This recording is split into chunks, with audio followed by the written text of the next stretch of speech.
તો બિલ્ડર અનિલ રૂંગટાની મિલકતનો વિવાદ સામે આવ્યો છે। અલથાણા ગ્રીન વેલીમાં અસામાજિક તત્વો ઘૂસી આવ્યાનો આક્ષેપ કરવામાં આવ્યો છે। ગતરોજ પણ મોડી રાત્રે એપાર્ટમેન્ટમાં ઘૂસી આવતા પોલીસ બોલાવવી પડી હતી, ત્યારે આજે ફરી એકવાર કેટલાક અસામાજિક તત્વો ઘૂસી આવતા અલથાણ પોલીસ મથકે મામલો પહોંચ્યો હતો। બનાવના સીસીટીવી પણ સામે આવ્યા છે। હાલ અલથાણ પોલીસે આ બાબતે તપાસ હાથ ધરી છે। અલથાણમાં બિલ્ડર અનિલ રૂંગટાની મિલકત વિવાદ ચરમસીમાએ અસામાજિક તત્વોની ઘૂસણખોરીથી રહીશો પરેશાન। અલથાણના ગ્રીન વેલી એપાર્ટમેન્ટમાં બિલ્ડર અનિલ રૂંગટાની મિલકતને લઈને વિવાદ વધી રહ્યો છે। આ વિવાદ હવે શાંતિભંગ સુધી પહોંચી ગયો છે, જેમાં 2 દિવસથી અસામાજિક તત્વો એપાર્ટમેન્ટમાં ઘૂસતા રહીશોને પરેશાની થઈ રહી છે।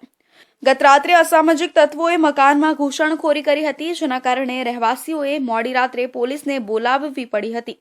આમ છતાં આજે ફરી તે જ પ્રકારની ઘટના બનતા મામલો વધુ તૂલ પકડી ગયો છે।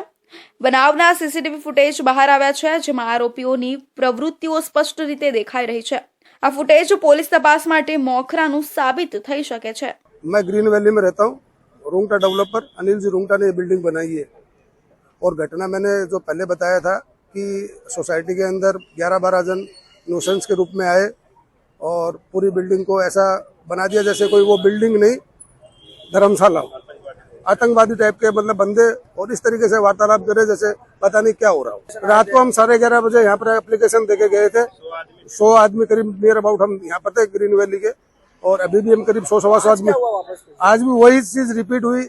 वही बंदे जो कल शाम को 4 बजे आए थे, आज वो बंदे 1 बजे आए। મકાનના રહીશો દ્વારા પતાવટ માટે પોલીસ મથકે ફરિયાદ નોંધાવી છે। હાલ અલથાણ પોલીસે વધુ તપાસ શરૂ કરી છે અને આશ્વાસન આપ્યું છે કે આ પ્રકારના અસામાજિક તત્વો સામે કડક કાર્યવાહી કરવામાં આવશે।